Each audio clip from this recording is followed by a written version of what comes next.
আসসালামু আলাইকুম রহমতুল্লাহি ওয়াবারাকাতুহু।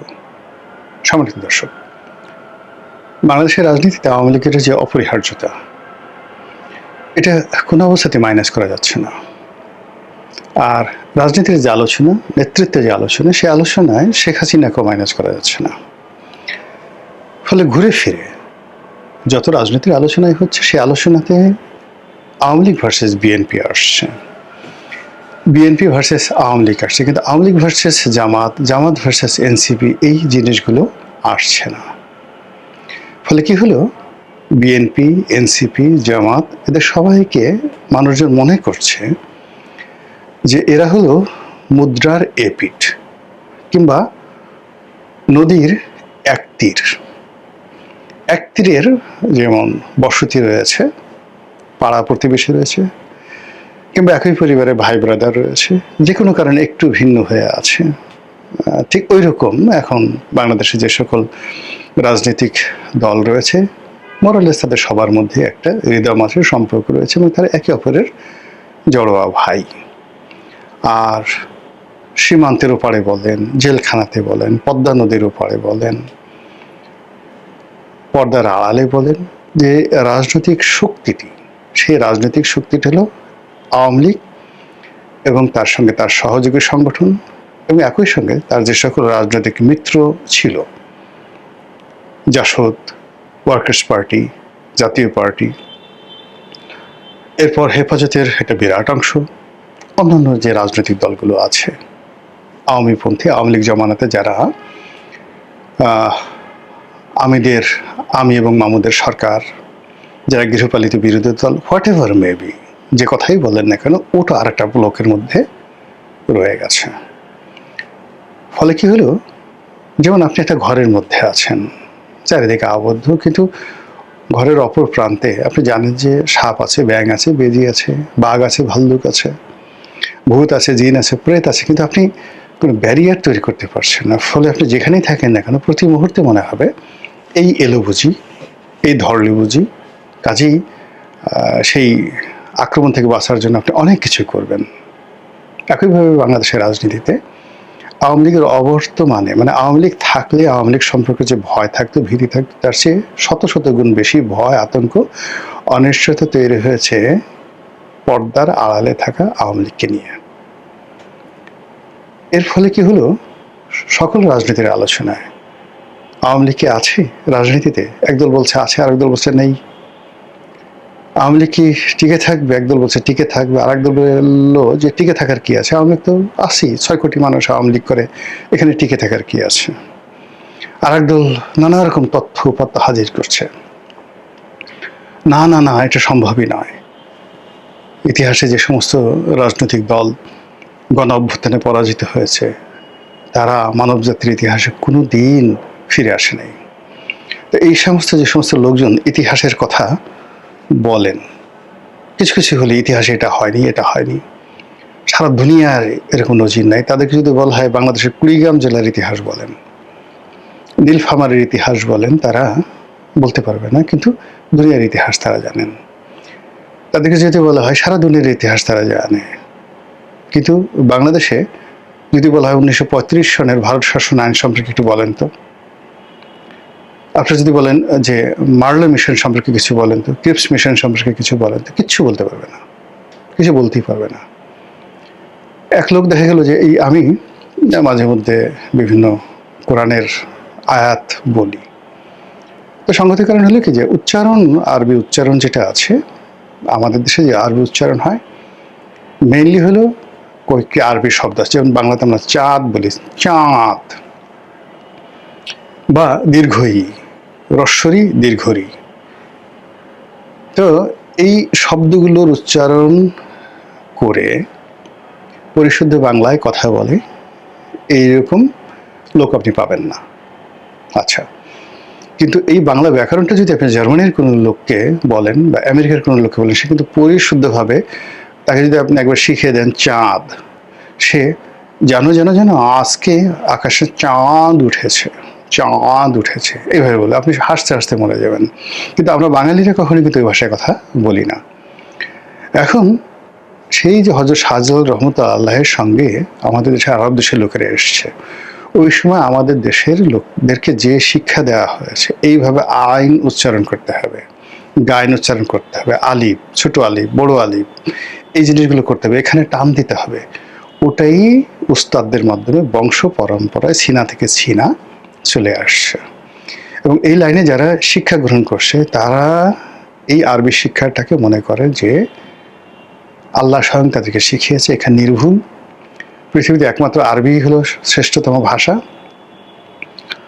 আল্লাহর পক্ষ থেকে অন্য কোনো ভাষা নেই, কিয়ামতে আরবি ছাড়া আল্লাহ আরবিতে কথা বলবেন এবং দুনিয়ার সব মানুষ আরবিতে কথা বলবে, এই ধরনের কথাবার্তা সবাই প্রচার করেন। তো তাদের সামনে আপনি যদি কোনো কারণে যেইখানে হায়ের উচ্চারণ আলহামদুলিল্লাহ, এই যে হা, এইভাবে যদি নর্মালি বলেন আলহামদুলিল্লাহ, বলা হয় নাই, জান্নাতে যাইতে পারবে না, তুমি একমাত্র হায়ের উচ্চারণ করতে পারো না, আইনের উচ্চারণ করতে পারো না। তো এরকম কয়েকজন লোকজন আসলো, আমি তাদেরকে জিজ্ঞেস করলাম, আচ্ছা বাবা তোমরা তো বলো তো, এই যে তোমরা এইগুলো নিয়ে বাড়াবাড়ি করছো, 1400 বছর আগে মোহাম্মদ রসুল্লাহ সাল্লাহ আলাইহিস যখন এলেন 570 খ্রিস্টাব্দে আরব দেশে আরবি হরফ বা বর্ণমালা কয়টা ছিল বলো তো? এখন সঙ্গে সঙ্গে মুখ হয়ে গেল। আমি বললাম, এই যে তোমরা যে কথাগুলো বললা, আজকে যে কোরআন শরীফটা লেখা হচ্ছে, এটা কত খ্রিস্টাব্দে এই প্রথম এই বর্তমান যে ফরম্যাটটা আছে, এই ফরম্যাটটা ছিল বা এই ফরম্যাটটা মানে তৈরি হয়েছে, বলতে পারবে না। এরকম অনেক কিছু আছে আমাদের দেশে, যেমন আওয়ামী লীগ ফিরে আসবে না, ওটা আসবে না, ওটা আসবে না, রাজ্যের দুনিয়ার ইতিহাস সব নিয়ে আসলো। কিন্তু যে ইতিহাসটা তাদের জানা দরকার, যে বিষয়টি তাদের জানা দরকার, যে একটা মানুষের রাজনীতির যে বোধ, বুদ্ধি কেন এবং কিভাবে আসে, কেন একটা মানুষ আওয়ামী লীগ করে, কেন একটা মানুষ জামাত করে, কেন একটা মানুষ এনসিপি করে, এই যে ডিফারেন্ট যে তার চিন্তা, ফিলসফি, এটা মানুষের হৃদয়, মন, মস্তিষ্ক থেকে কেন এবং কিভাবে আসে, এই জিনিসটা আমি আজ পর্যন্ত কারোর সাথে আলাপ করে, যাদের সাথে আলাপ করেছি, কেউ বলতেই পারে না। জানি এই ধরনের একটা প্রশ্ন যে আপনি আওয়ামী লীগ কেন করেন, বলেন আওয়ামী লীগ যখন করেন তখন আপনার মস্তিষ্কের মধ্যে কি ধরনের, যাকে বলা হয় রসায়ন হয়, তারপর বিএনপির কথা শুনলে আপনার মস্তিষ্কের মধ্যে কি ধরনের রস পড়ে, চোখের কি সমস্যা হয়, পর্দা কিভাবে নাচে, এই কথা বললে চিন্তা করে যে এটা বেকুব, এই ধরনের একটা প্রশ্ন হলো। বিএনপির কথা শুনলে আওয়ামী লীগের লোকজনের রাগ হবে, আওয়ামী লীগের কথা শুনলে বিএনপির লোকজনের রাগ হবে, এটা তো স্বাভাবিক। কিন্তু এর মধ্যে যে মনস্তাত্ত্বিক, সাইকোলজি, বিজ্ঞান, রসায়ন, ফিজিক্স, কেমিস্ট্রি আছে, এবং এটার ভিত্তিতেই ভবিষ্যৎ রাজনীতি নির্ধারিত হয়। এই বিষয়গুলো নিয়ে আমাদের যারা রাজনীতির ময়দানে বক্তব্য দেই, আমরা প্রায় সবাই এই বিষয়গুলো জানি না। না জানার কারণে এই কোনোদিন আওয়ামী লীগের লোকজন বলতো তারেক রহমান মরে গেলেও বাংলাদেশে আসতে পারবে না, বিএনপি শেষ, কিয়ামত পর্যন্ত আসতে পারবে না। এখন বিএনপি, তারেক রহমান কেন ক্ষমতায় বলেন? আওয়ামী লীগ কোথায়?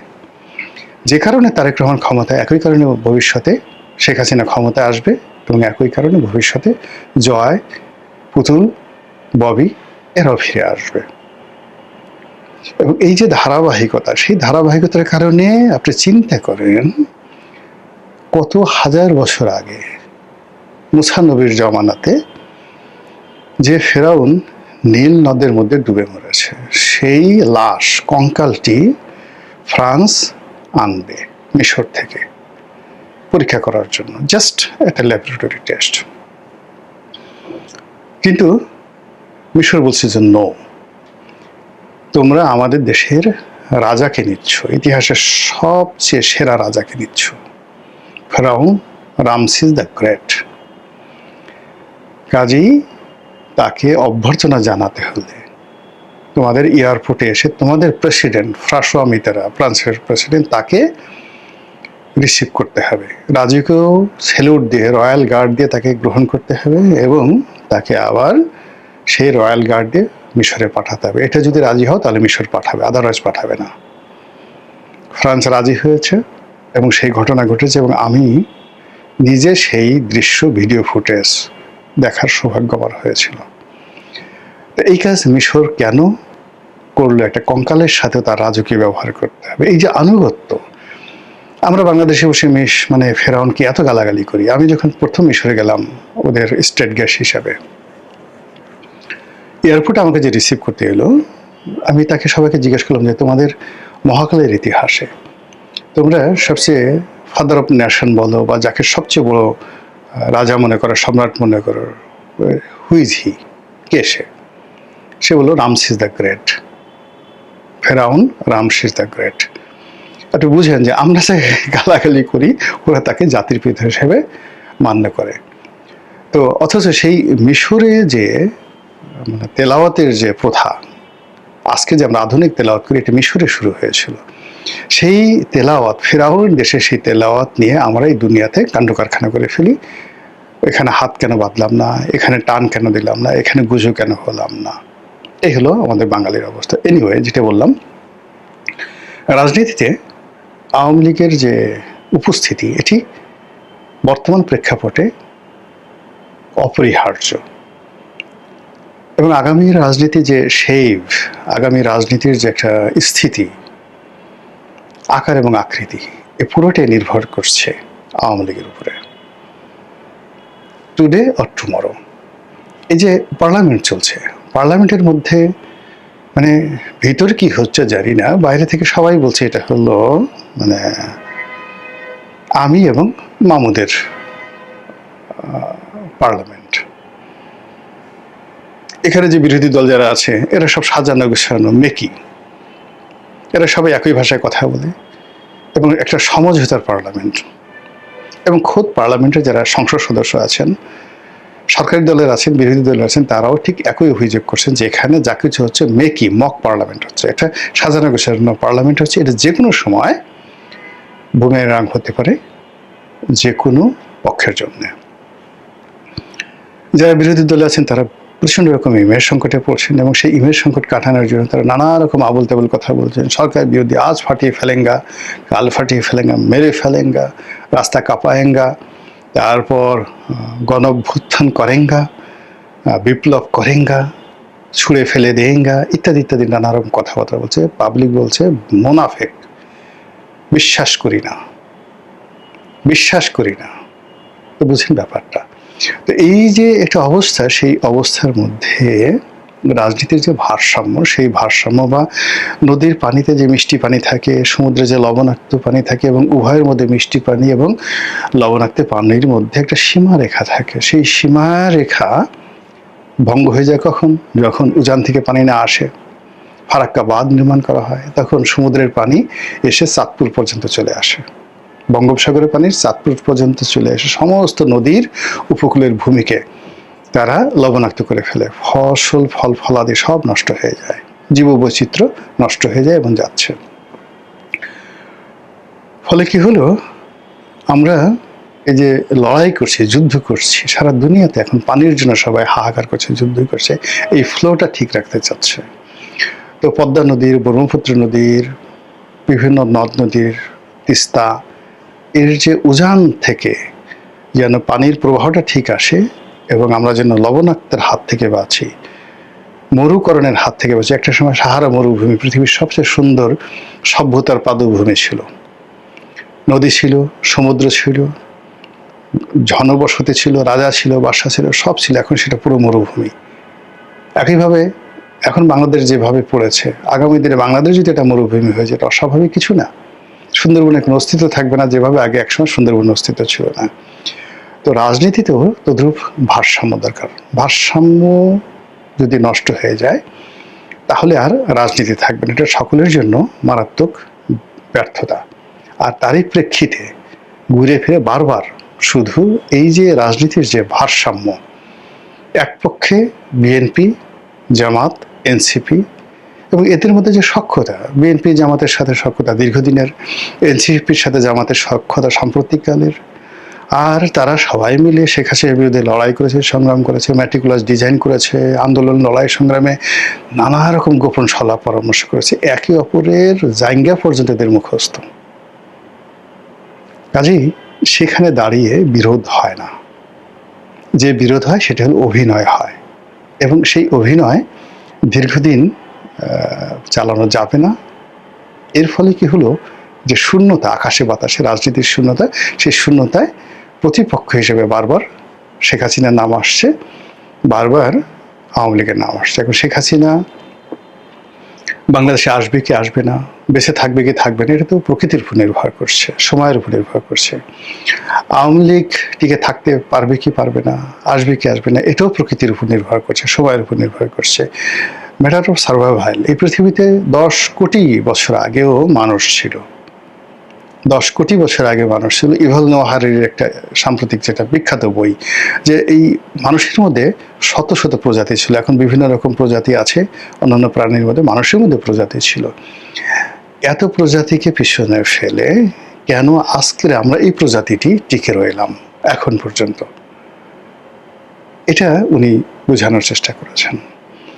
ইভেন বিজ্ঞান যেটা বলেছে যে আমরা যখন ইরেকশন হয়, বীর্যপাত হয়, তখন মেয়েদের যোনি পথ থেকে সেই পুরুষের যে বীর্য জরায়ুর পথে ছুটতে থাকে কত বিলিয়ন, মানে বিলিয়ন বিলিয়ন যাকে বলা হয়, সেই শুক্রাণু ছুটতে থাকে জরায়ুর দিকে, সবাইকে পরাজিত করে। যে আমরা যারা বেঁচেছি, একটা মাত্র শুক্রাণু সেখানে ঢুকতে পারে জরায়ুর মধ্যে, আর জরায়ুর মধ্যে যেই ঢুকে যায় জরায়ু বন্ধ হয়ে যায়, বাকি শুক্রাণুগুলো অকেজ হয়ে যায়, মরে যায়, আও মাও করে চিৎকার করে মরে যায়, আর ওটার সঙ্গে ডিম্বাণু সেই একত্র হয়ে এরপরে মানবের ভ্রণ তৈরি হয়, ভ্রূণ তৈরি হয়।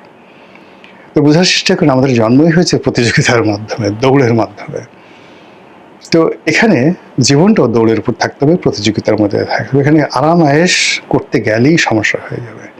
ফলে এই যে রাজনীতিতে এখন যারা আরাম এবং আয়েশের স্বপ্ন দেখেছেন, তাদের পরিণতি ওই আওয়ামী লীগের মতো হবে। আওয়ামী লীগও কিন্তু এরকমভাবে সেই 2014 পর থেকে বা 16 পর থেকে তারা এই আরাম আয়েশের কথা চিন্তা করেছে, প্রতিদিন একটি রাজনীতির অঙ্গন তৈরি করার চেষ্টা করেছে। এবং সেই অর্থে শেখ হাসিনা যদি সফলতা ধরেন, আইয়ুব খানের সফলতার চেয়েও বেশি, কিন্তু at the end of the day তিনি কিন্তু সাস্টেন করতে পারেননি।